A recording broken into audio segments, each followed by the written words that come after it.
Over the last, I'd say, 4 years or so, we've done a couple of different garlic studies, just evaluating the efficacy, because we wanted to know if there's anything there. We hear all the time through anecdotal evidence that there's something to it, that garlic included in a free choice loose mineral is either repelling flies or controlling the larvae developing in the manure, like a traditional larvicidal type product would do. But no one really knows if it works, and if it does work, how it worked. So we wanted to do a few studies ourselves with our protocols and see what we got.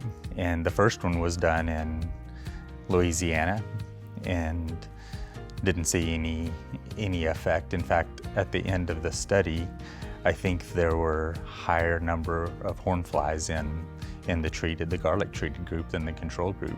Is that right? That's right. And unfortunately, that's something that we've seen with the garlic, because as an industry, we would love to have something else in the battle against horn flies, especially on pastured cattle. The problem is we cannot get consistency out of it. So just not only in our own studies where we're constantly seeing it fail to control, but even be higher than our untreated control cattle, that's being repeated by everyone else, whether it's USDA, other industry partners, university level. We typically look at, when we're evaluating products like this in the field, in a free choice mineral product or tub, is what is the consumption? Did we get consistent consumption? Can you talk about the consumption that we got in those trials? So garlic is a very interesting variable in itself. And so there are just palatability studies, not even looking at the insecticidal properties, that we can get to a certain level of garlic that will turn the animals off of that supplement. It doesn't matter whether it's a loose mineral, a tub, a feed, whatever it is. The problem is, depending on which kind of form of garlic it is, you've got to input at a different range. It's not that if you take garlic oil versus garlic powder versus shredded garlic, you put it in at the same poundage per ton.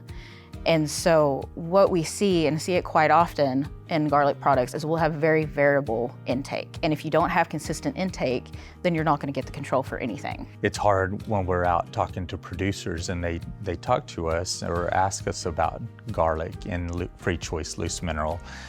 It's hard for me knowing that there's not a registered form of garlic at the EPA, or if it was going to follow other essential oil or 25B type products, they would be registered at the states, and there's not data to support those products and that use pattern. I think both studies that we've done, both in Louisiana and North Carolina, demonstrated that there wasn't a difference between the untreated control groups and the groups receiving a garlic supplement. So no reduction in fly population, regardless of how you think the mode of action is taking place, whether it's repellency of that garlic being coming from that animal, if it's reduction in the number of larvae developing in manure, or any other means. It didn't seem to separate from the untreated controls.